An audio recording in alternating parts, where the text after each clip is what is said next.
Nagsisimula ang kwento kay Chang Dong-choi na nakaupo at hawak ang kanyang telepono, nagrereklamo na ang mga webtoon ngayon ay sobrang boring. Ang kaibigan niyang may itim na buhok ay nagsasabi na lagi nilang pinapakita ang isang talunan na nagiging malakas. Ang lalaking may kayumangging buhok ay sumasang-ayon, idinagdag na laging umiikot sa karahasan sa paaralan, na ngayon ay wala ng kwenta. Sinasabi ni Chang Dong-choi na ito ay dahil matanda na ang mga manunulat, at noong sila ay estudyante pa, laganap ang mga bully sa paaralan. Sa kung anong dahilan, iniisip nila na laganap pa rin ang mga bully ngayon. Tumango siya at tinanong si Soo-yeon Kim kung nagbabantay ito ng maayos. Si Soo-yeon Kim ay nakatayo malapit sa pader, tinitingnan ng kabilang side kung may paparating. Lumingon siya at kinumpirma na nagbabantay nga siya, at nagtatanong kung paano ito hindi itinuturing na pangbobully. Lumapit si Chang Dong-choi, hinawakan ang leg niya, at hiningi na tapusin na ang karahasan sa paaralan. Sumigaw si Soo-yeon Kim at nagmamakaawa na tumigil siya.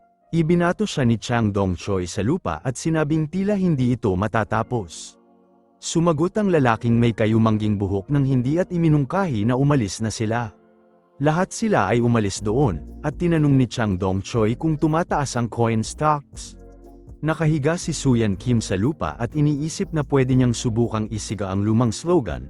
Iniisip niya kung saan nagsimulang magkamali ang lahat at bakit kailangan niyang mabuhay ng ganito. Naisip niya na ang mga webtoon at web novels ngayon ay palaging tungkol sa pagkuha ng quests, pagtanggap ng rewards, at pagpalakas tulad ng mga karakter sa video games. Nais niyang magawa rin ito at paulit-ulit na tinatawag ang quest window ng buong boses.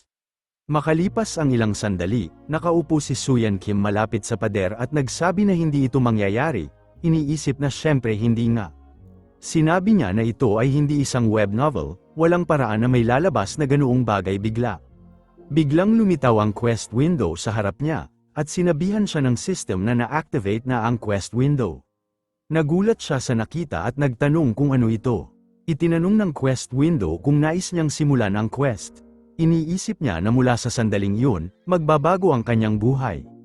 Pagkatapos, nakaupo siya sa silid-aralan at iniisip na may dalawang uri ng tao sa mundo, ang mga popular na bata at ang mga loner.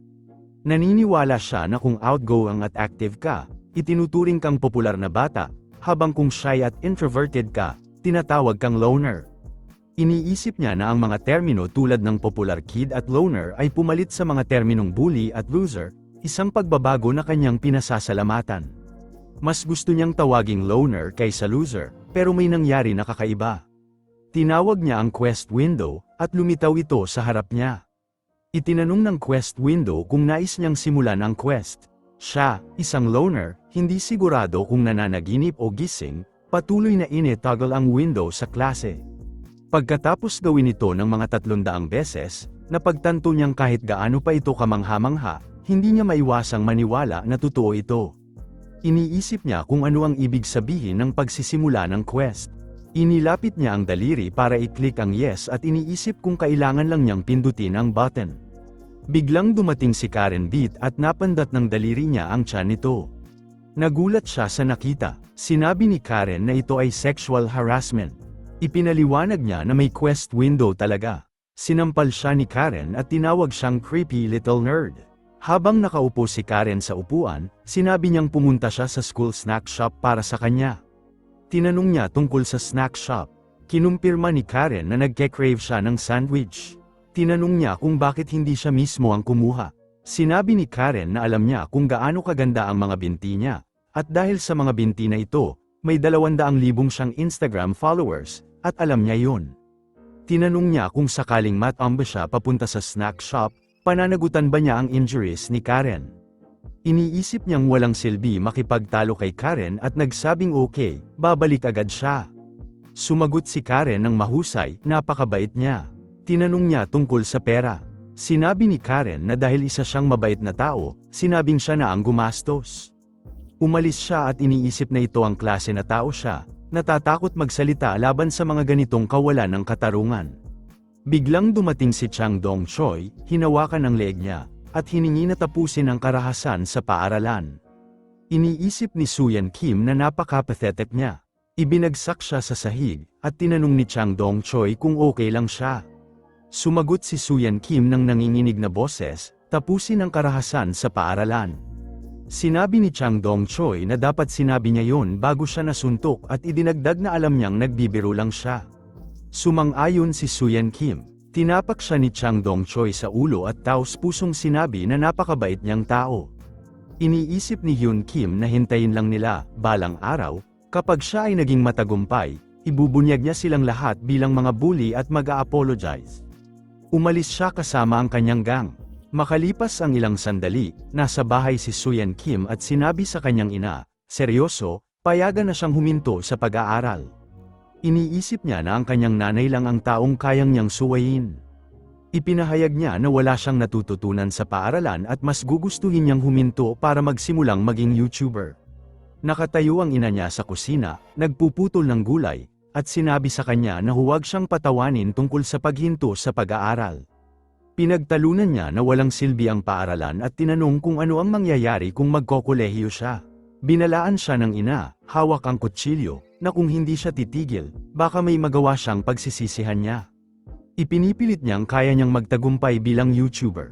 Ang kapatid niyang si Do Hyun, nakahiga sa sofa, tumatawa, at tinawag siyang mahina ang utak, tinanong kung iniisip niyang magiging viral hit ito. Sinabi niya na tumigil ito. Hinamon siya ng kapatid na subukang patigilin siya. Tumakbo siya papunta sa kanyang kwarto, binagsak ang pinto, at sinabi na hangin lang yun, hindi siya. Pinaalalahanan siya ng ina na huwag magbagsak ng pinto sa bahay. Ipinilit niya na hangin lang yun, hindi siya. Malungkot siyang humiga sa kama, iniisip kung bakit siya ganito. Inamin niyang natatakot siyang ipagtanggol ang sarili sa paaralan at tinawag ulit ang quest window. Mag-isa sa kwarto, iniisip niya kung naipindot ba niya ng tama ang button at pinindot ito ulit. Iniisip niyang pwede niyang subukan ito ng gusto niya. Sinabihan siya ng quest window na ini-initialize ang quest system, at kapag nakatapos siya ng quest, makakatanggap siya ng card. Iniisip niya kung anong klaseng quest ang sinisim. Ulan at napagtanto niyang makakakuha siya ng card kapag natapos niya ito. Sinabihan siya ng quest window na nagge-generate ang tutorial quest, humingi ng tawad sa kanyang ina, at ang reward ay isang gold card. Nagtanong siya kung ang paghingi ng tawad sa kanyang ina ay isang quest, at kung pagkatapos niyang gawin ito, bibigyan ba siya ng gold card na yun, at kung ito ay gold, baka pwede niya itong ibenta. Sinabihan siya ng quest window na maaaring makatanggap ng mga sumusunod na card bilang rewards, ayon sa pagkakasunod-sunod, bronze, silver, at gold. Tanggap niya na ayos lang yun, pero iniisip pa rin niya kung pwede bang ibenta ang gold card. Lumabas siya ng kanyang kwarto at humingi ng tawad sa ina dahil sa pagsigaw kanina, iniisip na subukan lang niya. Ipinaliwanag niya na hindi niya sinasadya, medyo napatindi lang ang emosyon niya habang kausap ang kanyang ina. Nagtataka siya kung gaano pa katagal niya ito kailangang gawin at muling humingi ng tawad. Napansin ni Dayon na parang nasiraan na siya ng bait at iminungkahi na dapat siyang ipasuri. Iniisip niya kung sapat na ito. Ang quest window ay nag-notify na kumpleto na ang tutorial quest, at bilang special reward sa pagkumpleto nito, nakatanggap siya ng gold card. Napagtanto niyang nagawa niya ito. Bumalik siya sa kanyang kwarto, umupo sa kama, at tinanong kung may gold card nga siya. Inisip niya na kung ito ay isang card, maaari niya itong maibenta ng hindi bababa sa 10,000 won. Napansin niya ang quest window at tinanong kung paano niya ito makukuha at kung kailangan bang sabihin na claim card. Pagkatapos ay sinabi niyang claim card. Ang quest window ay nag-notify na nakuha na niya ang gold card. Nagsimulang kumislap ang kanyang kwarto, at lumitaw ang isang gold card sa harap niya. Nakasulat dito, one-time use card, grow 1.2 inches. Napagtanto niyang tatangkad siya ng 1.2 inches, at mawawala ang card na ito pagkatapos magamit. Itinanong ng quest window kung nais niyang gamitin ang card. Kinumpirma niya, sinabing gamitin ang card. Ang quest window ay nag-notify na nagamit na niya ang grow card. Lumabas siya ng kwarto, tinawag ang kanyang ina, hinawakan si Dayon sa leeg, at sinabi na tumangkad siya ng 1.2 inches. Tinanong siya nito kung ano ang pinagsasasabi niya at nagbantang tatawag ng pulis. Ipinaliwanag niyang sukat niya ang kanyang taas kahapon, at siya ay 5'5", pero ngayon ay tumangkad siya ng 1.2 inches, Kaya siya ay mahigit sa 5-6. Natutuwa siya dito. Ang quest window ay nag-notify na ang bilang ng available na cards ay 0. Ipinahayag niya ang kasiyahan na humingi siya ng tawad sa kanyang ina at naniniwalang totoo ito. Dumaan ang kanyang ina at humingi din ng tawad, sinabing maupo na siya dahil oras na ng hapunan. Iniisip niya na sa paaralan, lagi siyang humihingi ng tawad, pero ito ang unang beses na humingi siya ng tawad sa kanyang ina at pumayag na maupo para sa hapunan. Kinabukasan, dumating siya sa paaralan ng masaya, iniisip na tumangkad siya. Isang estudyante ang nagtanong kung bakit may kakaibang hitsura si Sehun sa mukha niya. Isa pang estudyante ang nagsabi na mukhang masaya siya. Iniisip niyang tumangkad siya at sa wakas ay nalampasan ng 5-6, at ang pakiramdam niya ay iba na ang hangin doon. Isang babae ang nagtanong kung ano ang nangyayari. Sinabi ng isa pang estudyante na tila mas matangkad siya kaysa dati. Nag-speculate ang isa pang babae na siguro may lifts lang siya sa sapatos niya. Ikinakabit niya lahat ito sa quest at nagtaka kung bakit hindi lumilitaw ang quest window ngayon. Napagtanto niyang kailangan niyang kompletuhin ang isa pang quest para makakuha ng card. Ang quest window ay nag-notify na nagge-generate ng tutorial quest, na may rewards na isang gold card at isang silver card. Iniisip niya ang pagtanggap ng isa pang gold card at isang silver card, na isinasaalang-alang itong mapagbigay, lalo na't napakadali ng mga quests na ito. Ang quest window ay nag-notify ng susunod na quest, halikan si Karen Beck, na may rewards na isang gold card at isang silver card. Sinabi ni Karen Beck na mag-ingat siya sa daraanan niya.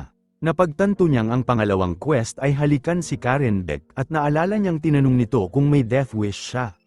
Babalang sampilan siya nito at bantang bugbugin. Iniisip niyang imposible itong mangyari. Umalis si Karen at sinabi na hindi siya papaluan.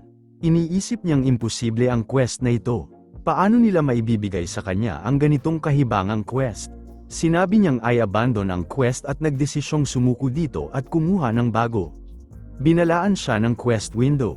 Iniisip niya kung ano ang babalang ito. Ang quest window ay nag-notify na kapag inabandona ang isang quest, lahat ng rewards ay mawawala at hindi nalilito muli ang quest windows. Tinatanong kung nais pa rin niyang i-abandon ang quest. Nakatayo siya sa hallway, iniisip na hindi ito patas. Isang babae ang nagsabi sa kanya na tumigil sa pagharang sa daan. Isang lalaki ang nagtanong kung anong problema niya. Napagtanto niyang hindi niya alam ito. Kung susuko siya sa quest, babalik siya sa 5-5. Isang babae ang nakakita sa kanya at nagtanong kung ano ang ginagawa niya. Ang babaeng maikli ang buhok ay nagsabi na parang may hinahawakan siya. Tinawag siyang creep at ang isa pang babae ay sumang-ayon, sinabing nakakadiri ito. Napagtanto niyang hindi lang yun, kundi hindi na siya makakakuha ng ibang quest. Ang quest window ay nag-notify ng susunod na quest. Halikan si Karen Beck na may rewards na isang gold card at isang silver card at ang deadline ay bago matapos ang paaralan. Iniisip niyang hindi siya sesuko. Walang paraan na babalik siya sa pagiging maliit, at susubukan niya ito. Pagkatapos ng ilang sandali, nakaupo siya sa silid-aralan at iniisip na imposible ito. Sinabi niyang susubukan niya, pero walang paraan. Hindi naman sila nagde-date. Iniisip niyang paano niya ito mahahalikan at biglang sumigaw ng halik. Iniisip niya na hindi naman niya madedate si Karen Beck at baka subukan siya nitong patayin sa pamamagitan ng sampal. Iniisip na walang paraan na magagawa niya ito. Tinanong ni Yakuza kung gusto niyang humalik. Nabigla siya at tinanong kung seryoso si Yakuza. Sinabi ni Yakuza na wala siyang problema sa paghalik sa kanya. Sinabi niyang natakot siya at tinanong kung ano ang nangyari sa mukha niya. Ipinaliwanag ni Yakuza na binugbog siya ng mga bully. Iniisip ni Sehun Kim na mukhang isa siyang magaling na fighter, pero palaging binubugbog tulad niya. Inamin ni Yakuza na iniisip din niyang magiging mas malakas siya. Sinabi ni Sehun Kim na tigilan niyang magsalita ng seryoso. Tinanong ni Yakuza kung bakit patuloy siyang nagsasalita tungkol sa halik, na nakakaintriga, lalo na't katabi lang niya siya. Iniisip ni Sehun Kim kung ano ang gagawin niya kung may nagbigay sa kanya ng mission na kailangan niyang kumpletuhin at ito ay halikan ng isang babae. Tinanong niya kung ano ang gagawin niya sa sitwasyon na yun. Iminungkahi ni Yakuza na kung hihilingin niya ng maayos sa babae, baka payagan siya nito. Hindi sumang-ayon si Sehun Kim, sinabing hindi siya papayagan. Iminungkahi ni Yakuza na subukan ng kampanyang free hugs, pero halik naman. Sinabi ni Sehyun Kim na walang paraan na gagana yon, lalo na para sa mga katulad nila. Iminungkahi ni Yakuza na alukin ito ng pera. Sinabi ni Sehyun Kim na siya ay isang henyo. Ang isang halik ay simpleng pagdikit ng mga labi ng dalawang tao, at lahat ay mahilig sa pera, kaya kailangan lang niyang bayaran ang babae. Tinanong niya kung magkano ang pera niya at kung pwede ba siyang makahiram. Sinabi niyang babayaran niya ang babae para halikan siya. Si Yakuza ay kinuha ang kanyang pataka at sinabing siya na ang bahala, ngunit naisipan nilang hindi magandang ideya yon. Idinagdag na hindi siya makapaniwala na naisip nilang mabuting ideya yon kahit isang minuto. Humingi siya ng paumanhin, alam nila na masama ang magmungkahi ng ganoon. Sumang-ayon si Sehyun Kim, inaamin na pareho silang mali sa pagpapalagay na tama iyon. Itinuro niya na para mahalikan ang isang babae, kailangan niyang makasama ito ng nag-iisa, at pinatunayan na ang mga katulad nila ay walang ganitong pagkakataon. Iniisip ni Sehyun Kim na tama si Kuza tungkol doon. Walang paraan na makakasama niya ng nag-iisa si Karen Beck. Iniisip niya ang posibilidad sa klase ng gym dahil laging nagsasabing may sakit si Karen Beck tuwing gym class para maiwasan ito. Makalipas ang ilang sandali, nagising si Karen Beck sa silid-aralan at nagtanong kung ano ang nangyayari. Nakita niya si Sehyun Kim sa silid-aralan at nagtanong kung bakit hindi siya nasa gym class. Iniisip niyang gising na siya at mag-isa silang dalawa, kaya ano ang gagawin niya ngayon? Sinabi niyang hindi maganda ang kanyang pakiramdam. Tinanong siya nito kung pinapanood siya habang natutulog. Itinanggi niya ito, sinabing hindi. Tinukso siya nito, sinasabing malas niya, at sasabihin niya sa lahat na siya'y isang maliit na creep. Tumayo siya at inulit na hindi niya yun ginawa. Pinakalma siya ni Karen, tinawag siyang moron at sinabing biro lang yun, idinagdag pa na ang corny niya. Tinanong nito kung hindi siya abala at sinabing kuhanan siya ng isang carton ng strawberry milk. Sinabi niyang may dala na siyang isa. Tinanong siya kung ano ang sinabi niya. Inulit niya na may dala na siyang isa at nakita ang strawberry milk sa mesa nito. Iniisip niya kung ang unang hakbang ba ay makipag-date kay Karen. Tinanong siya nito kung kailan niya binili yun at pinuri siya na mabuting minyan. Iniisip niyang ang halik ay nangyayari sa pagitan ng dalawang tao na nasa isang relasyon at iniisip kung may lihim na nararamdaman si Karen para sa kanya, na alam niyang wala. Napagtanto niyang hindi na siya dapat mag-aksaya ng oras, at kung hindi siya susubok ngayon, hindi niya makukumpleto ang quest. Lumapit siya at kinuha ang strawberry milk. Tinanong siya nito kung ano ang ginagawa niya. Sinimulan niyang inumin yun at iniisip, gawin na ito, at tinanong kung nakahalik na siya sa sinuman. Alam niyang hindi siya dapat sumuko nang hindi man lang sinusubukan ang quest. Tinanong siya nito kung nakahalik na siya sa sinuman at binyantaan na kung hindi siya titigil, ang tanging hahalikan niya ay ang sahig ng kulungan. Napagtanto niyang hindi yun gag-ana at sinabing biro lang yun, at siya'y nagtataka lang. Iniisip niyang nabigo siya sa quest. Biglang, si Chang Dong-choi ay tumayo sa gilid, hawak ang kanyang telepono kasama ang mga kaibigan at tinanong kung gusto niyang halikan siya. Nagsimula silang tumawa, pinalibutan siya at tinanong kung ano yun kung narinig nila yun. Tinanong ni Chang Dong-choi kung gusto niya si Karen Beck. Ipinahayag niya sa lahat na si Suyan Kim ay may crush kay Karen Beck at nagkakaroon ng kasiyahan sa pagkakahiya. Itinanggi niya ito, sinabing hindi yun totoo, at tinanong kung bakit niya yun i-record. Inulit niya na sinabing hindi yun totoo, burahin ito seryoso. Bamwelta si Chang Dong-choi, pero nakakatawa ito. Sumigaw siya na burahin ito. Sinuntok siya ni Chang Dong-choi sa mukha, sinabing biro lang yun, at tinanong kung biro lang ba rin ang sinabi niya kay Karen. Tinanong niya kung hindi ba sila pwedeng magbiro, at kung ayaw niyang magbiro kasama nila. Tinanong niya kung bakit ayaw niyang magbiro sila kasama niya. Sinampal siya at sinabing gusto nilang maging kaibigan din niya, iyon lang. Paulit-ulit siyang sinampal at sinabing gusto nilang maging kaibigan din niya. Nabasag ang salamin ni Sohyun Kim at nahulog sa sahig. Humihingi siya ng sagot, at handa na siyang sampilan muli. Hinawakan ni Karen Beck ang kanyang kamay at sinabing itigil na yon. Sigurado siyang nakuha na niya ang mensahe at binura na rin ang video. Nagbigay galang si Chang Dong-choi at sinabing ang salita ni Karen ay batas, pagkatapos ay aalis na si Chang Dong para manigarilyo. Sinabihan niya ang iba na tara na. Sinabi ng brown-haired na lalaki na wala silang ni-record sa simula pa lang. Sinabi ni Chang Dong-choi kay Suyan Kim na mag-usap sila ng maayos mamaya. Sinabi ni Karen kay Suyan Kim na umuwi na lang ng maaga, walang utak, kung mananatili siya sa paaralan, babanatan siya nila buong araw. Makalipas ang ilang sandali, umupo siya sa kanyang kwarto, umiiyak at sinabing nabigo siya. Binugbog lang siya at napaaga ang uwi. Iniisip niyang bakit pa siya nag-abala. Iniisip niya na kung sumuko na lang siya, hindi sana siya nabugbog. Ano na ang mangyayari sa kanya sa paaralan mula ngayon? Galit na galit si Chang Dong ngayon. Iniisip niyang paano niya ipapaliwanag ang salamin sa kanyang ina. Nagamit na niya ang palusot na nahulog siya sa hagdan minsan.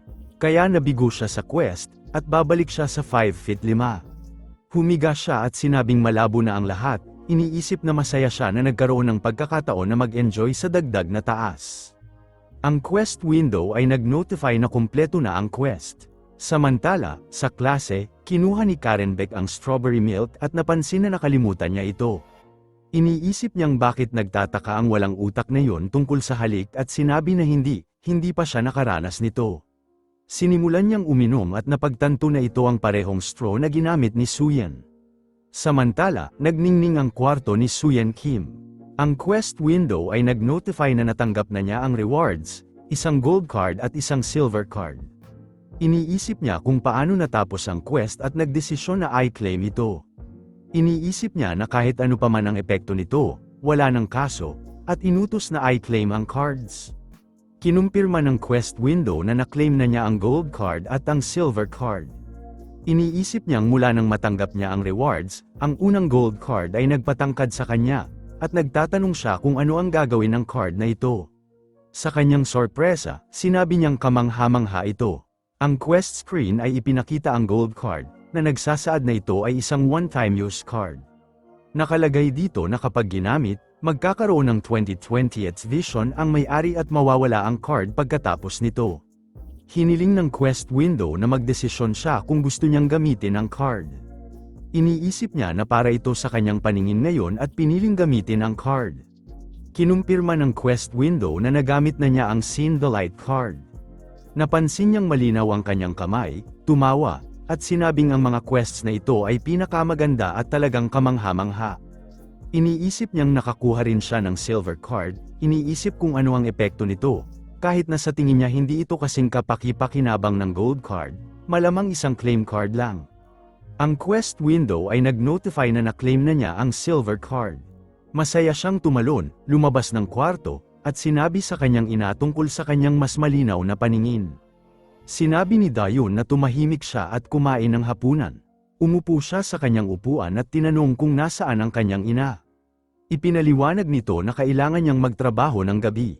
Tinanong niya kung naghanda ba ito ng hapunan para sa kanya. Sinabi nitong natupad ang kanyang hiling, dahil ang kanyang ina ay naghanda ng hapunan bago pumunta sa trabaho. Sinabihan siyang tumigil sa pagsasalita dahil mabaho ang kanyang hininga. Sumagot siya na mabaho rin ang hininga nito. Tinawag niyang corny ang kanyang sagot. Nang makita ang mukha niya, tinanong siya nito kung nakipag-away siya. Ipinaliwanag niyang nagbibiroan lang sila ng mga kaibigan niya. Tumawa ito at hindi makapaniwala, sinasabing siguradong nakipag-away siya. Pinilit niyang ang kuya niya ay hindi nakikipag-away. Pagkalipas ng ilang sandali, hinarap siya ni Cheng Dong-choi sa paaralan at binanggit na pumasok si Suyan Kim noong araw na yon. Tinanong niya kung may lakas ng loob itong magpakita. Ang itim ang buhok na lalaki ay nagmungkahi na iniisip ni Suyan na mahina siya.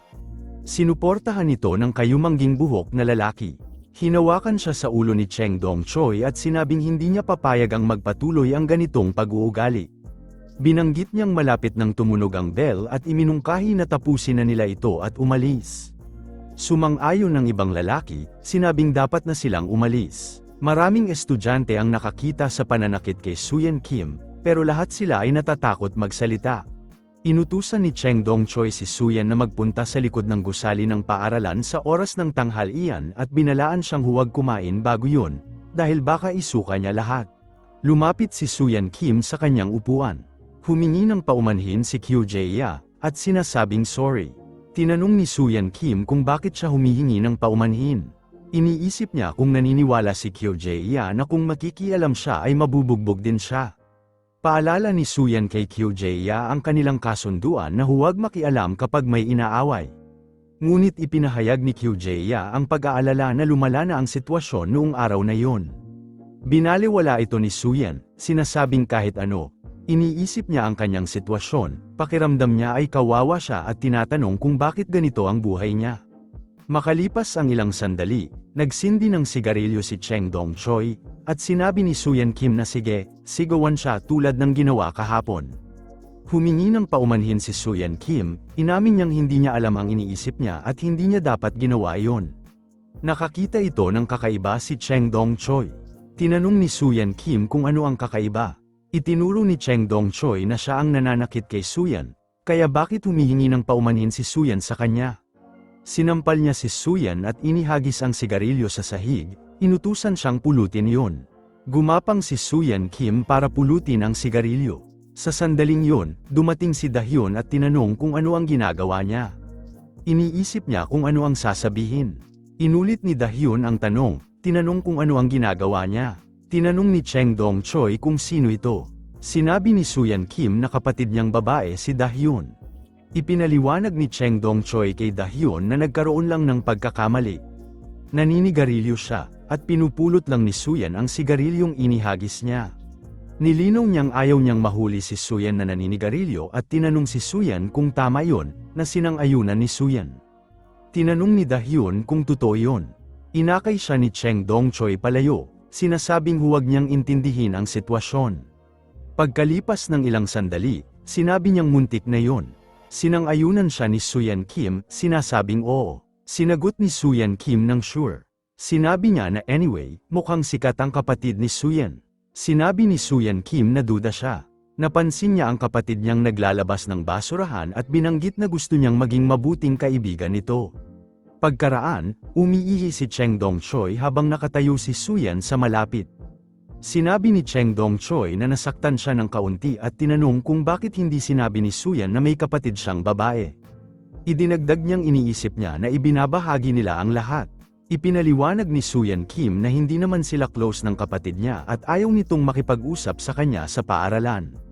Ipinilit niyang ipakilala siya dito. Sumagot si Suyan Kim, sinasabing hindi magaling ito dahil mababa rin ang mga grado tulad niya. Inamin ni Cheng Dong-choi na mababa rin ang mga grado niya at iminungkahi na pwede silang magpunta sa library para mag-aral, binibigyang diin na magkaibigan sila at hinihimok si Suyan na ipakilala siya.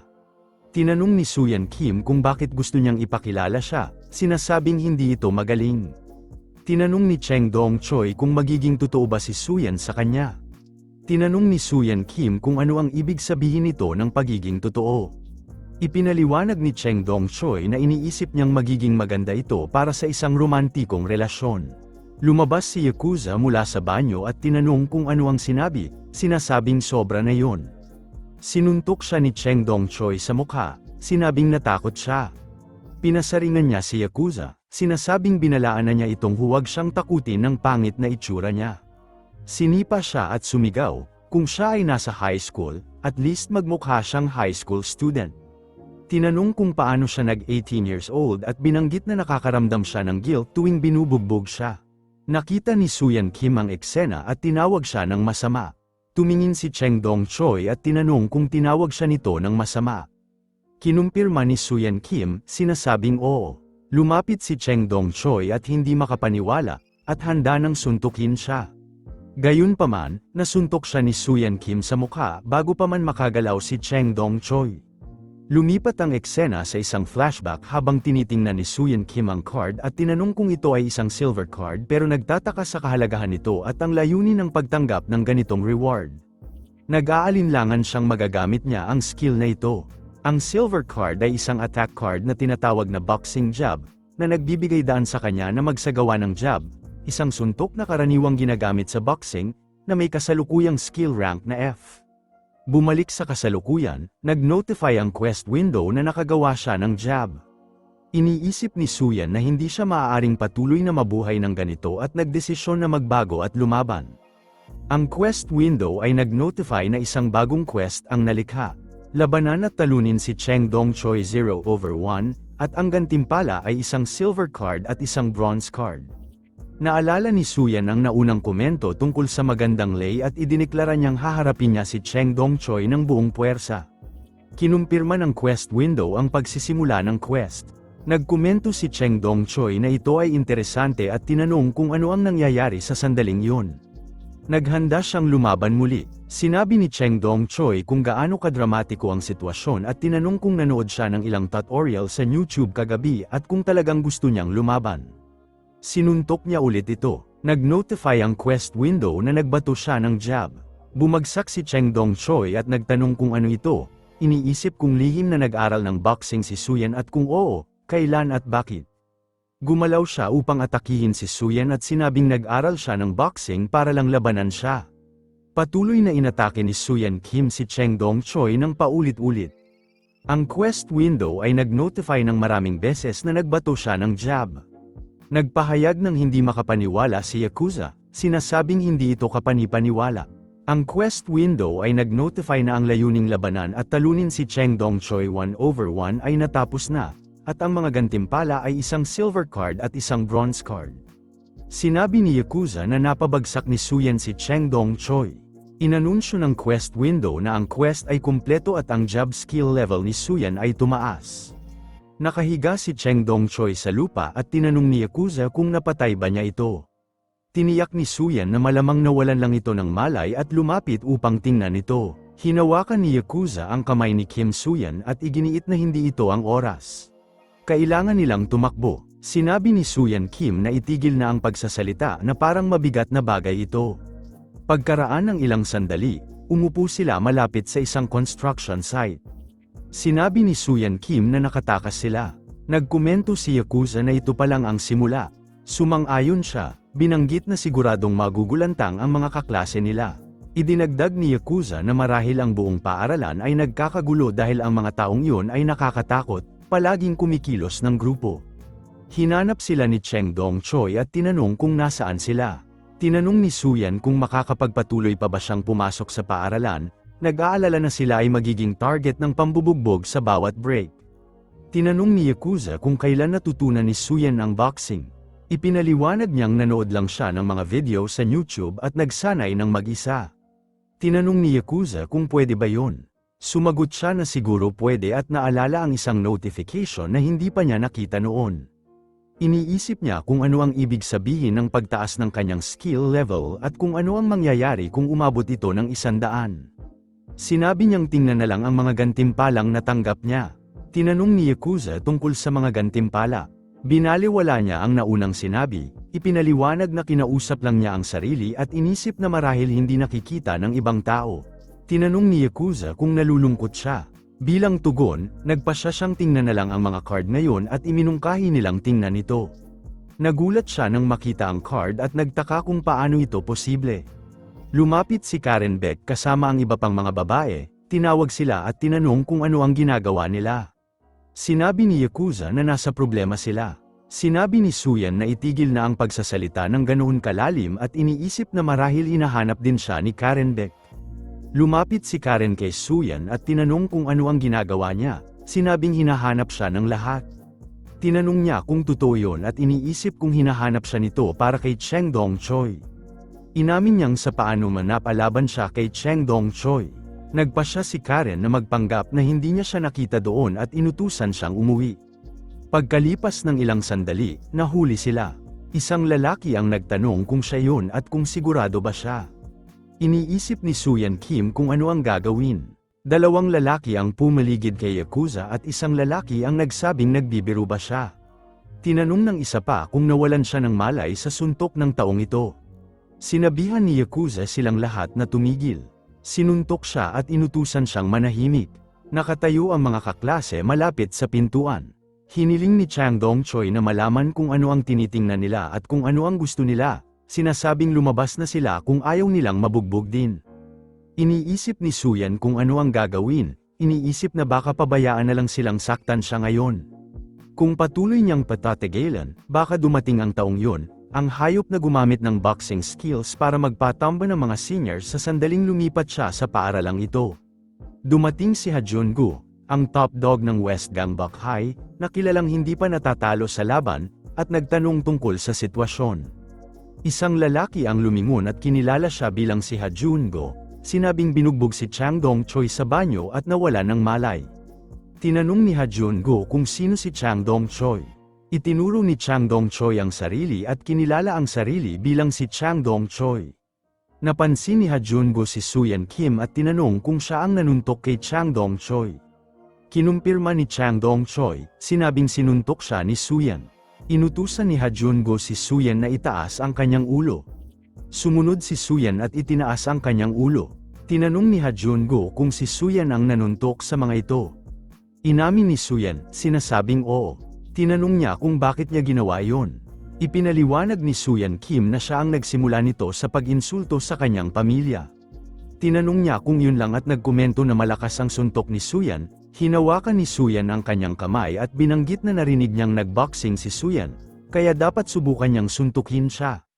Ipinaliwanag ni Suyan na hindi talaga siya nagboxing. Tinanong ni Chang Dong-choi kung bakit ayaw niyang gawin yun. Tinanong ni Ha Jun-go kung dapat niya nalang ba siyang suntukin. Iniisip ni Suyan kung ano ang gagawin kung gusto siyang suntukin ni Ha Jun-go at kung dapat ba talaga niyang gawin yun. Sinabi niyang okay lang. Kung kaya niyang tamaan siya, palalagpasin niya ito. Iniisip ni Suyan kung ano ang mangyayari pagkatapos niyang tamaan ito at kung siya ang mapupuruhan. Tiniyak ni Ha Jun-go na nangangako siya. Iniisip niya kung ano ang gagawin at iniisip ang mga card na natanggap niya pagkatapos ng huling quest. Nakita niya ang mga card at iniisip kung magagamit niya ang mga bagong card na meron siya ngayon. Iniisip niyang ang Hit Those High Notes card ay hindi angkop sa sitwasyong ito, pero ang Healing Beam ay maaaring magamit. Kung gagamitin niya ito, maibabalik nito ang kanyang stamina, pero iniisip niya kung may magbabago kung maibalik ang kanyang stamina. Pinutol ni Ha Jun-go, iginiit na sinabi niyang suntukin siya. Iniisip niya na kahit na ibalik ang kanyang stamina, walang paraan na mananalo siya laban dito. Iniisip niya ang kanyang mga opsyon, na pagtanto na kahit anong gawin niya, mabubugbog pa rin siya. Nagdesisyon si Suyan na dahil mabubugbog siya kahit ano paman, subukan na lang niyang suntukin siya. Nagbato siya ng jab, pero umiwas si Ha Jun-go.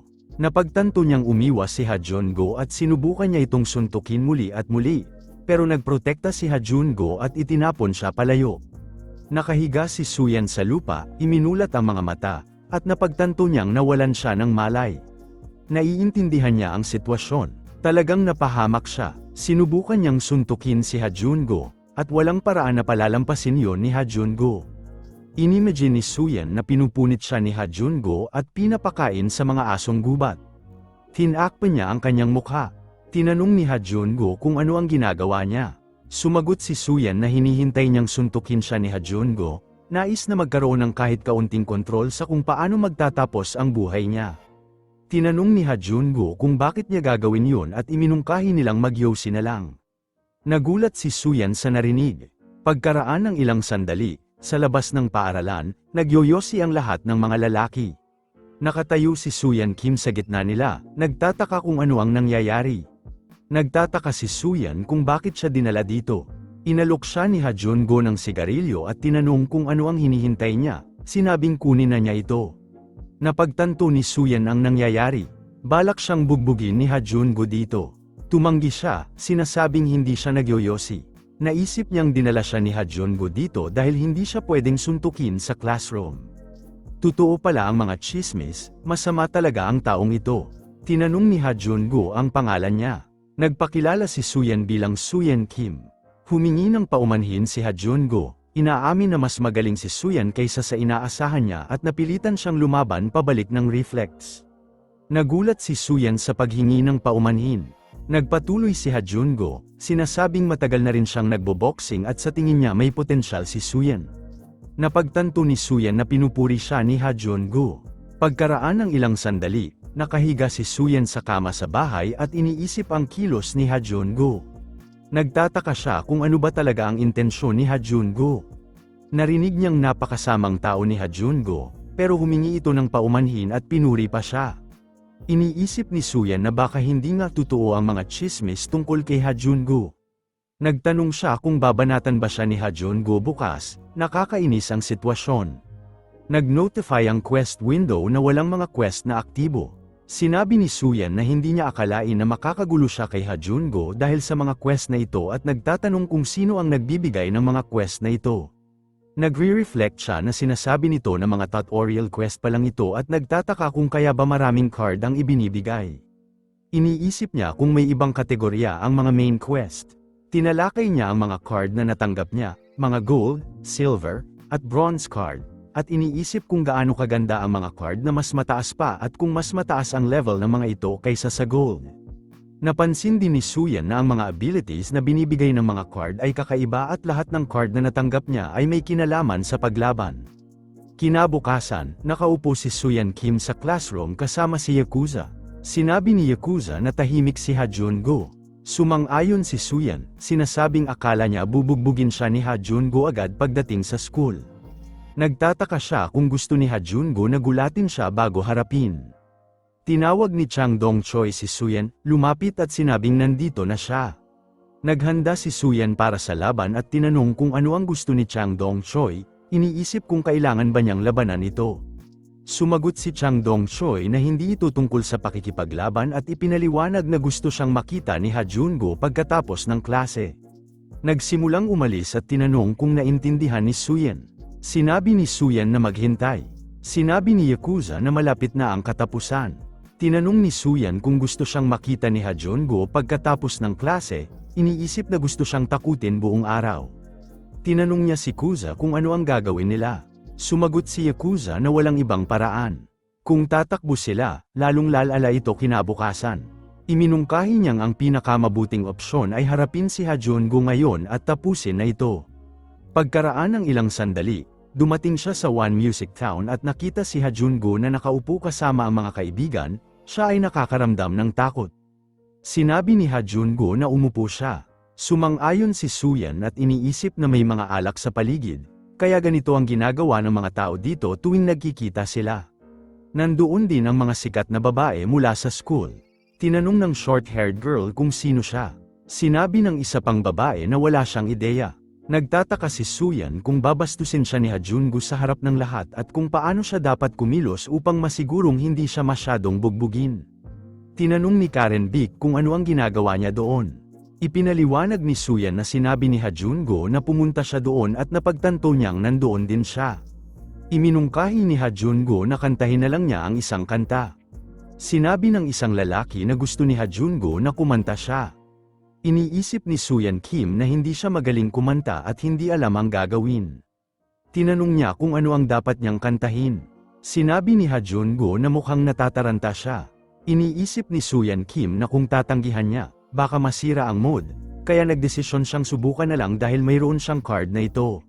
Nag-notify ang system na ginamit niya ang "Hit Those High Notes" card. Nagsimula siyang kumanta, at nagulat ang lahat sa kanyang boses at nagustuhan ito. Nagpasalamat si Suyan Kim sa lahat, sinasabing sobrang bait nila at nagtaka kung talagang magaling siya. Sinabi ni Karen Bick na inakala niyang kakanta siya ng kanta mula sa isang anime at nagulat na hindi ito ginawa. Tumawa ang isa pang babae at binanggit ang mga mataas na nota. Nagkomento ang short-haired girl na medyo cute siya, inaamin na nagulat siya. Tinanong ng isang lalaki si Ha-Jungo kung kaya niyang kantahin ang kantang yon. Sinabi ng isa pang lalaki na syempre kaya niya. Madali lang, tinawag ang sarili na tone deaf na walang utak. Tinanong ng isang babae kung sino siya. Sumagot ang isa pang babae na siya daw ay kaibigan ni Ha-Jun. Idinagdag na hindi pa niya nakitang magdala ng kaibigan si Ha-Jun dati. Nagpakilala si Suyan bilang Suyan Kim. Hiningi ni Karen na kumanta ulit siya ng isa pang kanta. Nagtaka si Suyan kung hindi na ba talaga siya sasaktan ni Ha-Jun. Pinalibutan siya ng mga lalaki, at may isang nagtanong kung kaya niyang kumanta ng dance song. Pumayag si Suyan, sinabing siguradong kaya niya. Nagkomento ang isa pang lalaki na party animal pala siya. Napagtanto ni Suyan na mali ang mga chismis at tumalikod para tanungin si Ha-Jun tungkol dito. Pinakalma siya ni Ha-Jungo, sinabing ayos lang siya at mag-enjoy lang siya. Inisip ni Suyan na mabuti pala talagang tao si Ha-Jun. Kinabukasan, inihayag ni Suyan Kim na papasok na siya sa school at napagtanto na ito ang unang pagkakataon na excited siyang pumasok. Iniisip niyang doomed siya dati. Namangha siya sa katotohanang tatawagin siyang kaibigan ni Hajun, naniniwalang magiging madali na ang buhay niya sa school mula ngayon, lalo na't sinabi ni Hajun na ipaalam sa kanya kung may masamang mangyari. Iniisip ni Suyan na maayos ang lahat simula nang magsimula siyang sumunod sa mga quest na ito. Nag-notify ang quest window na walang mga quest na aktibo. Napagpasyahan niyang hindi na siya kailangan mag-alala tungkol sa mga bully at plano niyang hilingin kay Hajun na protektahan din si Kuza. Bigla na lang dumating si Hajun-go at tinawag siya, tinanong kung ngayon lang ba siya dumating. Tinanong ni Suyan kung ngayon lang din ba papasok si Hajun. Sinagot ni Hajun na oo at iminungkahi na pumasok na silang sabay.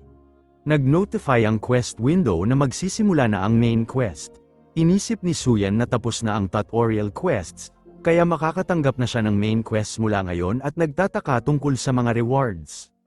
Nag-notify ang quest window na pagkatapos makumpleto ang unang main quest, bilang special reward, makakatanggap siya ng platinum card. Napagtanto ni Suyan na mas mataas ang level nito kaysa sa gold at nagtataka kung ibig sabihin ba nito na mas mahirap ang quest, pero nagpasya siyang hindi na ito mahalaga.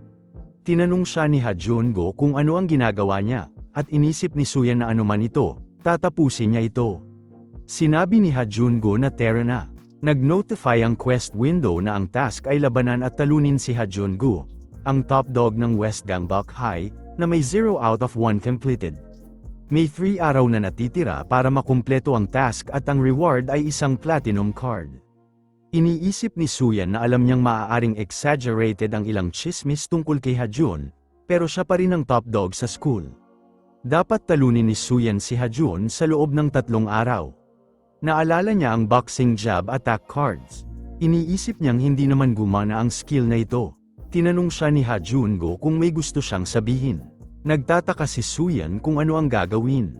Nag-notify ang quest window na habang umuusad ang main quest, na-activate ang mga side quest, at maaari siyang makakuha ng mas maraming cards. May time limit, kaya kung hindi niya talunin si Hajun sa loob ng 3 araw, mabibigo siya sa quest, at walang paraan para matalo niya siya. Pagkaraan ng ilang sandali, kumakain siya ng pagkain at iniisip kung ano ang gagawin. Naging kaibigan niya si Hajun dahil sa mga quest na ito, at sa wakas tila magiging normal na ang buhay niya sa school, pero ngayon kailangan niyang talunin si Hajun sa isang laban. Iniisip niyang talunin si Hajun-go, ang top dog ng West Gangbuk High. Kasama rin si Yakuza sa kanila, at sinabi kay Suyan na pakiramdam niya nagkakaroon siya ng indigestion. Iniisip ni Suyan Kim na kung awkward talaga ang sitwasyon, maaaring may masamang chismis tungkol sa kanya. Bamulong si Yakuza, tinatanong kung bakit nagyoyosi si Hajun kasama nila. Ipinaliwanag ni Suyan na gusto ni Hajun na makisama sa kanya, at iniisip niyang mabuting tao talaga si Hajun. Nagtataka siya kung bakit kailangan niyang labanan ang isang taong mabait sa kanya. Tumayo si Hajun-go at sinabing aalis na siya. Sumagot si Suyan ng okay at sinabing kay Kuza na sige lang. Tinanong ni Kuza kung sinasabi niyang madali lang siya at ano ang gagawin niya sa kanya. Sinabi ni Suyan na manahimik na lang siya at iniisip niyang hindi niya ito gagawin. Kailangan lang niyang sumuko sa quest na ito. Naniniwala siyang nasa panig niya si Hajun, at kasama siya, magiging madali ang buhay niya sa school. Walang dahilan para makipaglaban siya kay Hajun. Iniisip niyang ang goal niya ay magkaroon ng normal na buhay sa school, at kung makikipaglaban siya kay Hajun at matatalo, hindi lang niya mawawala ang lahat ng rewards, pati na rin si Hajun. Pagkaraan ng ilang sandali, tinawagan ni Suyan Kim si Hajun at sinabi sa kanya na nandoon siya at naniniwalang magiging best friend sila magpakailanman. Binangga ni Hajun-go ang mukha ni Chang Dong-choi sa pader habang humihingi ng paumanhin. Tinanong ni Hajun-go kung bakit siya humihingi ng paumanhin at binangga ulit ang mukha niya sa pader. Nagulat si Suyan Kim sa nakita at nagtaka kung ano ang nangyayari. Humingi siya ng paumanhin. Lumapit si Karen Beck sa likuran niya at tinanong kung iniisip niyang mabuting tao siya. Sinabi niyang ganyan talaga siya. Tinanong niya kung alam niya kung bakit siya binubugbog. Tinanong ni Suyan Kim kung bakit. Sinabi niyang dahil hindi siya nagbayad ng sapat. Tinanong niya kung ano ang binabayaran. Sinabi niyang alam niya na ang pera na kinokolekta ng mga bully sa lahat ng estudyante sa school. Sinabi niyang oo, nagbabayad din siya. Ibinunyag ni Karen na lahat ng pera na pupunta sa bulsa ni Hajun-go at pinipilit niya ang iba na gawin ng maruruming gawain, kinukuha lahat ng pera para sa sarili. Sinabi niyang mukhang naging mabait si Ha-jun-gu sa kanya kamakailan, pero dapat niyang malaman kung anong klaseng tao talaga siya. Umalis siya at sinabing aalis na siya. Tinanong siya ni Ha-jun-gu kung kailan siya dumating. Sinabi niyang kakarating lang niya at gusto niya sanang itanong ang isang bagay, tapos tinanong kung bakit siya mabait sa kanya. Sinabi ni Ha-jun-gu na syempre dahil magaling siyang magboxing. Dagdag pa niya, bago niya nakilala si Suyan, napapalibutan siya ng mga mahihina. Iniisip ni Suyan na ganun lang pala yun. Gusto lang siya ni Ha-jun dahil magaling siya. Tinanong niya kung bakit siya nagtanong ng ganon. Sumagot siya na curious lang siya at iniisip na dahil magaling siyang lumaban, kung sasuko siya sa quest na ito, mawawala ang kakayahan niyang mag-job. Isang araw, madidiskubre ni Ha-jun na hindi siya magaling na lumaban at magsisimulang tratuhin siyang parang walang kwenta. Tinanong ni Ha-jun kung ano yun at kung may nangyari. Sinabi niya, wala, dapat niyang sabihin sa kanya. Sumagot si Suyan na parang gusto lang niyang umiyak, yun lang. Pagkaraan ng ilang sandali, nagpractice siya sa gabi. Nag-notify ang quest window na nag-job siya. Iniisip niyang susubukan niya ito. Hindi siya pwedeng bumalik sa dati, at hindi rin siya pwedeng sumuko. Nagtataka siya kung paano niya matatalo si Ha-jun, lalo na't hindi gumana ang job dati, at kung kaya ba niyang talunin siya gamit lang ito. Napagtanto niyang may iba pa siyang cards, tulad ng Hilang at Hit Those High Notes cards. Iniisip niyang baka kaya niyang talunin si Ha-jun gamit ang mga ito. Biglang may dumating na mga estudyante, at tinanong siya ni Suyan kung estudyante ba sila ng high school. Sumagot si Suyan na oo. Sinabi ni Sang-chul na wala silang pera para sa bus, at tinanong kung pwede ba siyang makahiram ng pera. Humingi ng paumanhin si Suyan Kim, pero sinabi niyang wala siyang pera. Sinabi ni Sang-chul na mukhang wala siyang alam, at sinabihan siyang ibigay lahat ng pera niya. Si Suyan ay nagkamot ng ulo at sinabi na wala talaga siyang pera. Lumapit si Sang-chul para atakihin siya, at sinabi na kailangan nilang bugbugin siya para makuha ang pera. Sinuntok ni Suyan si Sang-chul, at nag-notify ang quest window na nag-job siya. Humingi siya ng paumanhin, sinabing nag-react lang siya nang hindi iniisip. Napansin ni Sang-chul na gusto ni Suyan na mauna sa suntok. Nag-notify ang quest window na tumaas ang level ng job skill niya. Nagulat siya at inisip ang skill level niya, napagtanto na hindi ito tumaas dati. Tumataas lang ito kapag tinatamaan niya ang kalaban. Nag-notify ang quest window ng congratulations, at ngayon ang job niya ay nasa E-rank na. Napagtanto niyang nasa E-rank na ang job niya, at habang tumataas ang level nito, mas lumalakas siya. Muli na namang sumugod si Sang-chul, ngunit madaling na-i-distract. Sunod-sunod na tinamaan ni Suyan si Sang-chul, napansin niyang iba ang pakiramdam ngayon, mas mabilis at mas malakas. Sa ganitong bilis, maaaring may tsansa siya laban kay Ha-jun. Tinanong niya kung ano ang ginagawa ng iba, at sinabihan silang sugurin siya. Nagtataka si Suyan kung ano ang gagawin niya ngayon. Nag-notify ang quest window na may bagong side quest na lumaban at talunin ang mga thug kapalit ng isang silver card at may mga hidden condition. Tinanong niya kung ito ang side quest na nabanggit dati at nagtataka kung ano ang hidden condition. Nag-notify ang quest window na pwede niyang i-forfeit ang side quest. Tinanong niya kung pwede nga ba, at pagkatapos ay sinabi niyang syempre susuko na lang siya. Lumapit silang lahat para atakihin siya. Nagtataka si Suyan kung bakit siya susuko at kung paano siya susuko ngayon. Nag-notify ang quest window na nagsimula na ang side quest. Inamin niyang natatakot siya at nagtaka kung kailan siya makakakuha ng card mula dito. Nag-notify ang quest window na ginamit niya ang Hit Those High Notes card. Tinanong ni Sang-chul kung may karanasan ba siya sa boxing. Sumagot si Suyan Kim na kaya niya ito. 5 kalaban lang ang mayroon. Sumugod siya kay Sang-chul. Nagtataka si Suyan Kim kung paano niya matatalo ang 5. Kahit sampal lang ang gawin nila, 5 pa rin laban sa isa. Inatake niya si Sang-chul at nag-notify ang quest window na nag-job siya. Napagtanto niyang puro job lang ang kaya niyang gawin. Nawala ng malay si Sang-chul at ang mga kaibigan niya ay nag-alala. Tinanong ng isang lalaki kung anong nangyari kay Sang-chul. Nagulat din si Suyan Kim sa nangyari. Sinampal ni Dongjin ang mukha ni Sang-chul, sinasabing magising siya. Napansin ng isang itim ang buhok na lalaki na hindi damilat si Sang-chul. Isa pang lalaki ang nagsabing nagbibiro lang siya. Ang lalaki sa pulang shirt ay nagsabing nagkukunwari lang siya na knockout, at hindi pa ito ang katapusan. Nag-notify ang Quest window kay Suyan na kailangan niyang labanan at talunin ang 15 thug. Nagtataka si Suyan Kim kung napatay niya si Sang-chul. Sinabi ng mga lalaki na tumahimik siya. Sabi ng iba, nawalan lang siya ng malay dahil sa suntok sa baba. Iniisip ni Suyan Kim na kapag tinamaan sa baba, nawawala ang malay. Sinabi ni Dong Jin na bilasan nilang sugurin si Suyan. Napagtanto ni Suyan na kailangan niyang mag-focus ngayon. Somehow, na-knockout niya ang isa. Naghubad sila ng jacket at handa ng lumaban. Sinabi ng isang lalaki na patay na siya. Isa pa ang nagtanong kung alam ba niya kung gaano kabait si Sang-chul. Iniisip ni Suyan Kim na 4 pa sila at nagpasya siyang tumakbo muna. Sinabi ni Dong Jin na hulihin si Suyan at mag-higanti para kay Sang-chul. Sinabi ni Suyan Kim na hindi patay si Sang-chul at iminungkahing tumakbo na sila. Alam niya na kapag siya ay napalibutan, delikado siya at kailangan niyang pag-isipan kung paano sila lalabanan. Iminungkahi niyang sabay-sabay silang sumugod. Naghanap si Suyan Kim ng lugar kung saan pwede niyang harapin sila isa-isa at nagtungo sa mas maliit na lugar. Tinanong ni Dong Jin kung anong ginagawa ng mangmang na ito at sinabing tingnan ang mangmang na ito. Nagulat si Suyan Kim na natagpuan niya ang tamang lugar. Dito maaari niyang labanan sila isa-isa, ngunit pagod na siya. Inamin niyang mukha siyang pagod at tinanong kung mukhang boxer talaga siya. Ang ibang mga lalaki ay nagkomento na mahina siya tulad ng isang mangmang, iniisip na jobs lang ang kaya niyang gawin. Kumain si Suyan Kim ng bean. Nag-notify ang Quest window na ginamit niya ang healing bean at na-restore ang stamina niya. Sinabi ni Dong Jin sa mga kasama na umalis sa harapan niya dahil natatakot sila sa mangmang na ito. Sumugod siya kay Suyan, sinasabing para ito kay Sang-chul.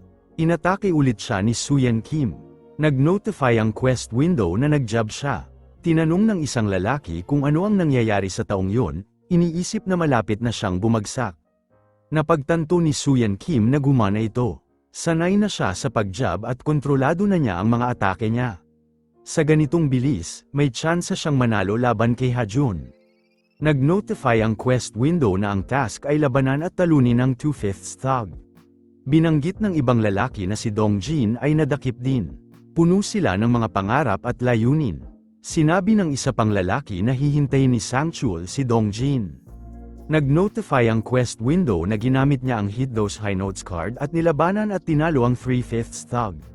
Nagpasya siyang targetin ang baba at inatake ang iba pa. Nag-notify ang Quest window na kailangan niyang labanan at talunin ang 5/5 thug, at nakumpleto na niya ang side quest. Umupo siya sa gitna nila at ipinahayag na nagawa niya ito. Nag-notify ang Quest window na naabot na ang hidden condition. Itinanong niya ang tungkol sa hidden condition ng achievement. Nag-notify ang Quest window na nanalo siya ng hindi tinatamaan ng kalaban, at binabati siya sa pag-unlock ng hidden achievement. Nakatanggap siya ng gold card. Napagtanto niyang tumakbo siya dahil akala niya tapos na siya kapag tinamaan siya, ngunit yun pala ay isang hidden achievement ng quest, at na-upgrade ang reward niya. Kinuha niya ang card at iniisip na napakaswerte niya. Nag-notify ang Quest window na nakuha na niya ang gold card. Plano niyang kunin ito kaagad. Hawak niya ang card, nagulat sa nakasulat dito, at nagtaka kung ano ang ibig sabihin. Kinabukasan, nakaupo si So-hyun Kim sa classroom, at nag-notify ang Quest window na labanan at talunin si Ha-jun Gu, ang top dog ng West Gangbuk High. Ang reward ay isang platinum card, at ang deadline ay 0802 para makumpleto ang task. Napagtanto niyang 3 araw na pala ang lumipas, at may 8 oras na lang siya para talunin si Ha-jun. Iniisip niya ang mga cards na mayroon siya, ang E-rank job, ang Healing Bean, at ang Hit Those High Notes, at ang bagong gold card na nakuha niya, may 4 na siya lahat. Nagtataka siya kung kaya niyang manalo gamit ang mga ito laban kay Ha-jun Gu, na hindi pa natatalo sa isang laban. Inayos niya ang isip, iniisip na kailangan niyang manalo. Kung hindi niya gagawin, babalik ang buhay niya sa dati. Umupo si Yakuza sa tabi niya at tinanong kung gusto niya ng halik. Sinabi ni Yakuza na mukhang galit siya at tinanong kung may problema. Napagtanto niyang kailangan niyang protektahan si Kuza, inalala kung paano laging nabubugbog si Kuza para sa kanya at tinutulungan siya, lalo na pagdating kay Ha-jun Gu. Naaalala niya na si Kuza ay nagpapabugbog para sa kanya, tunay siyang kaibigan. Tinanong ni Yakuza tungkol kay Ha Jungo. Sabi niya wala itong dapat alalahanin, at napagtanto niyang hindi pa niya napapasalamatan ng maayos si Kuza. Sinamantala niya ang pagkakataon para magpasalamat, sinabing salamat sa lahat, dahil pakiramdam niya ay papunta na siya sa kamatayan.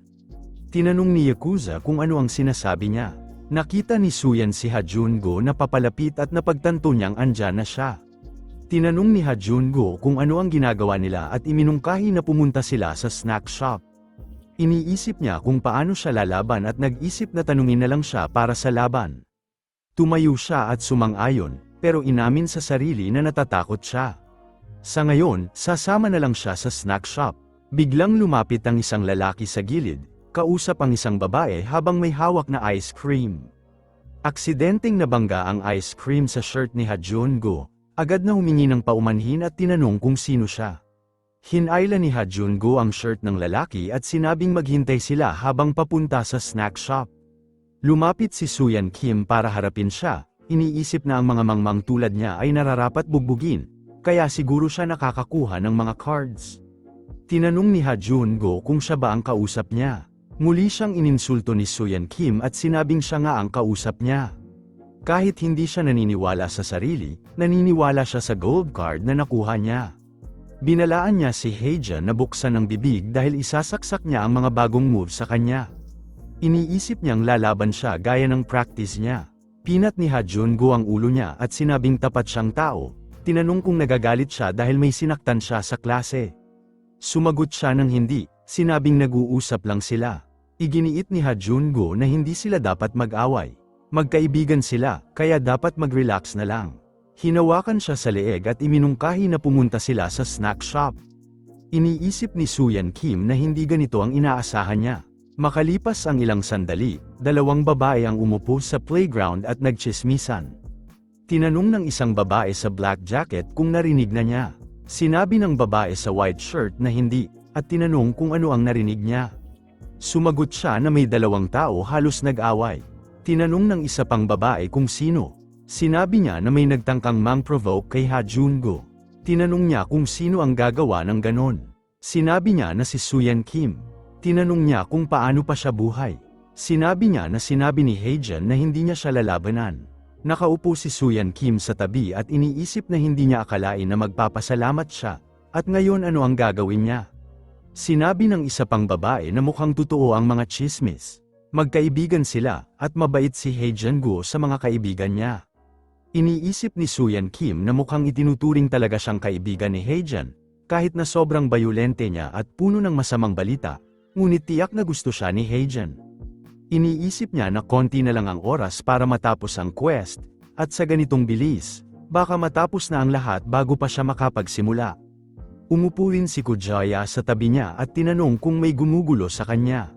Sumagot siya, oo, dahil kay Haejan Go. Muling tinanong ni Kujaya tungkol kay Haejan Go, at kung binubuli rin siya nito. Sinabi ni Suyan Kim na parang siya ang mabubuli nito sa lalong madaling panahon. Sinabi ni Kujaya na naiintindihan niya. Dumating si Karen Bick at binanggit na narinig niya ang mga chismis sa school.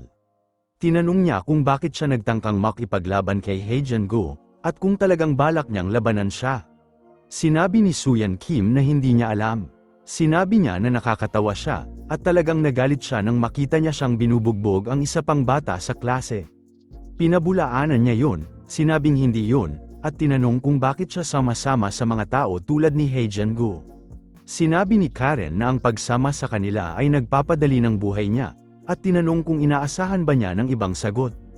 Sinabi niya na naiintindihan niya, at sinubukang magsalita, ngunit pinutol siya ni Karen at sinabi na lumampas siya sa linya. Sinabi ni Karen na huwag siyang maging sobrang palakaibigan dahil lang kinausap siya ng ilang beses. Humingi siya ng paumanhin, sinabing akala niya ay magkaibigan na sila o kung anuman. Tumayo siya at tinanong kung hindi niya kayang kontrolin ang sarili.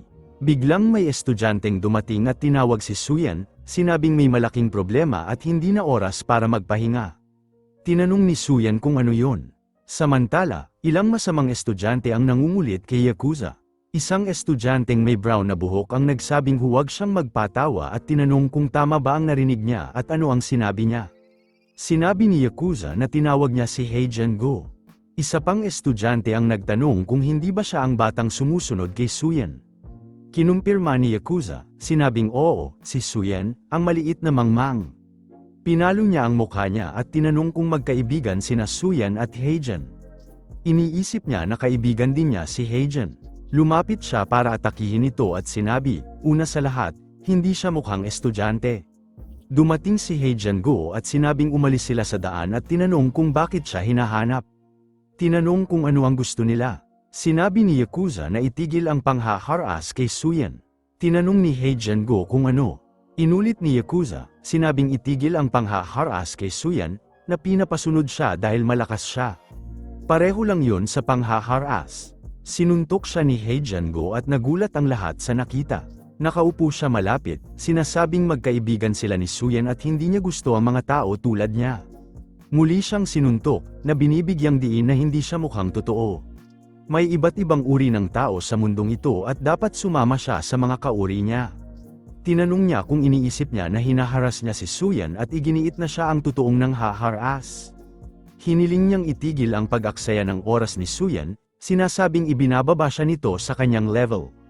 Iminungkahi ni Yakuza na kung yun lang ang dahilan kung bakit itinuturing niyang kaibigan si Suyen, baka hindi talaga siya tunay na kaibigan. Dumating si Sehyun Kim at lumaban kay Heijen Go. Ipinapakita ng quest window na nagtapon siya ng jab. Sinabi niya kay Kuza na kung wala siya, duda siyang makakayanan niya ang isang araw sa eskwela. Samantala, may estudyanteng mabilis na pumasok sa classroom at nagulat na may away. Tinanong ng isang estudyante kung sino ang mga nag-aaway, habang tinanong naman ng isa kung saan nagaganap ang gulo. Sinabi ng informant na sa likod ng school building nagaganap ang laban nina Sehyun Kim at Heijen Go. Nagtipon-tipon ang mga estudyante para saksihan ang away. May isang nagtanong kung si Sehyun Kim nga ba ang lumalaban, at nagduda kung totoo ang sinabi. Isa pang estudyante ang nagtanong kung matatawag bang laban ito. May isa pang estudyanteng nagtaka kung ma-overpower lang ba si Sehyun. Tinanong ng isa kung ano ang problema kay Sehyun at kung siya ang nagsimula ng away kay Heijen. Sinabi ni Karen Beck na posibleng masaktan ng seryoso si Sehyun at may dapat gumawa ng aksyon. Tinanong ng isa pang estudyante kung paano nila gagawin yon. Hinarap ni Heijen Go si Sehyun, tinanong kung talagang gusto niyang lumaban at nagulat dahil iniisip niyang magkaibigan sila. Nilinaw niya na ang tanging kaibigan niya sa eskwela ay si Yakuza, at handa siyang lumaban gamit ang quest cards. Gumamit siya ng attack card na may maximum capacity na tumatagal ng 5 seconds, at tiwalang sinabing matutambo niya si Sehyun sa loob ng oras na yon. Inabisuhan ng quest window ang pagsisimula ng quest. Tinanong ng isang estudyante kung ano ang sinabi niya. Sumagot ang estudyanteng may tie, sinabi niyang mapapatambo niya ito sa loob ng 5 seconds. Tinanong ng estudyanteng naka-black jacket kung seryoso ba ang lalaking ito. May nagsabing narinig niyang magaling siyang boksingero. Naniniwala si Sehyun Kim na kaya niya, napansin na mas malakas na ang mga jab niya at nagtapon siya ng jab kay Heijen. Nagulat ang lahat sa nakita. Mabilis na naiwasan ni Heijen at sinabing lumipas na ang 5 seconds. Naglunsad siya ng isa pang atake. Sinabi ng isang estudyante na kahanga-hanga yon, para silang nanunood ng boxing match. Ipinapakita ng quest window na nagtapon siya ng jab. Tinanong ng isang estudyante kung anong nangyari kay Sehyun at sinabi na hindi nila alam na magaling pala siyang magboxing. Sinabi ng isa pang estudyante na walang magagawa si Heijen. May nagtanong kung ano ang nangyayari. Sinubukang muli ni Sehyun Kim na tumama. Sinabi ng isang estudyante na sa ganitong bilis, baka si Sehyun pa ang manalo. Ipinapakita ng quest window na nagtapon siya ng jab. Tinanong ng estudyanteng may tie kung ano ang mangyayari kung talagang matalo si Heijen. Pinagsabihan ng estudyanteng naka-black jacket na huwag magsalita ng ganon. Nagduda si Chang Dong-choi kung hindi ba kakaiba ang sitwasyon. Tinanong kung ano ang ibig niyang sabihin. Ipinaliwanag ni Chang Dong-choi na parang kahawig ito ng laban nila noon. Inatake ni Heijen Go si Sehyun.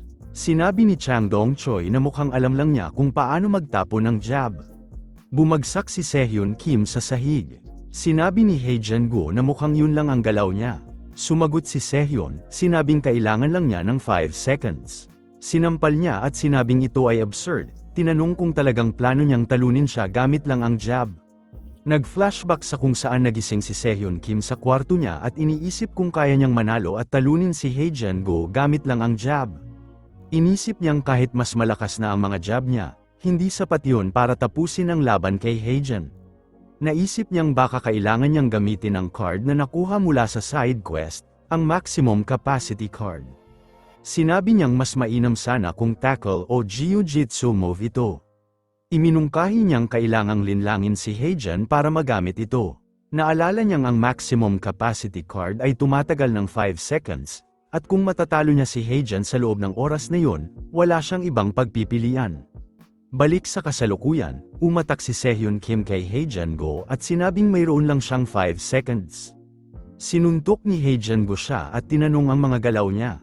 May estudyanteng sumingit, tinanong kung tinatangkang i-tackle ni Sehyon si Hae-jin.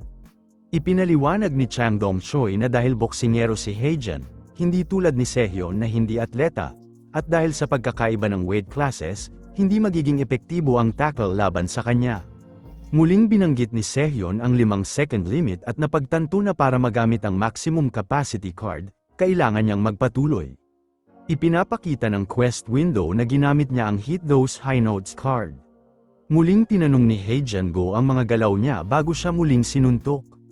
Nagpatuloy si Sehyon sa mga atake, iniisip na hindi siya pwedeng huminto hanggang mapagod si Hae-jin sa kanya. Tinamaan niya sa baba muli, inulit ang tanong tungkol sa mga galaw niya. Determinado siyang nagpatuloy sa pag-atake, iniisip na kailangan niyang magpatuloy hanggang magkaroon ng pagkakataon. Hinawakan niya ang shirt ni Hae-jin at may hawak na bean sa ngipin, kinikilala itong pagkakataon niya. Ipinapakita ng quest window na ginamit niya ang healing bean at naibalik ang kanyang stamina. Sinabi ng estudyanteng naka-jacket na nagsimulang magmura si Hae-jin at kailangan na siyang itigil. May nagsabi na inaasahan nila ang ganitong resulta. Sinabi ng isa pang estudyante na hindi lang ito simpleng away. Sinabi ni Hae-jin-go na talagang sasaktan niya ito at hinigpitan ang hawak sa braso, naniniwalang hindi makakayanan ni Sehyon. Hinawakan ni Sehyon Kim siya ng 2 kamay at sinabi ang maximum capacity. Ipinaliwanag niya na ito ay isang attack card na may ibang estilo kaysa sa jab, at tumatagal ng 5 seconds ang kakayahan ng maximum capacity card. Ipinapakita ng quest window na ginamit niya ang maximum capacity card. Napagtanto niyang ang kasalukuyang timbang niya ay 344 pounds, at ipinapakita ng quest window na nagsimula na ang maximum capacity countdown. Binuhat ni Sehyon Kim si Hae-jin at umakyat, nagulat ang lahat sa nakikita.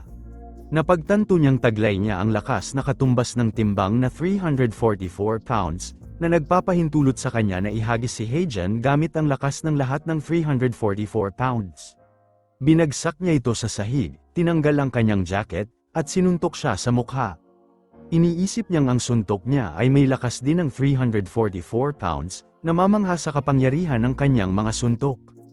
Ipinapakita ng quest window na naabot na ang time limit ng maximum capacity. Bumagsak din si Sehyon Kim sa sahig. Sinabi ni Hae-jin-go na nanalo siya. Ipinapakita ng quest window na kumpleto na ang main quest. Nagulat ang lahat sa nakita. Ipinahayag ng quest window na nakatanggap siya ng platinum card at tinanong kung gusto niyang kunin ang kanyang reward.